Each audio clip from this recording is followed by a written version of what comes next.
Знаете ли, че след 681 година възниква българската нация, политически и културен организъм, който поема и развива цивилизационното наследство на самия Рим.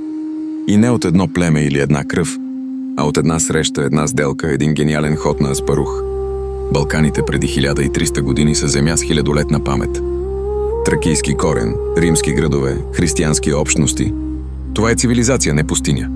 И точно тук ще се роди нова цивилизация – България. Аспарух знае, че пътят към легитимация не е само във войната, а в интегрирането на вече християнизираните местни общности.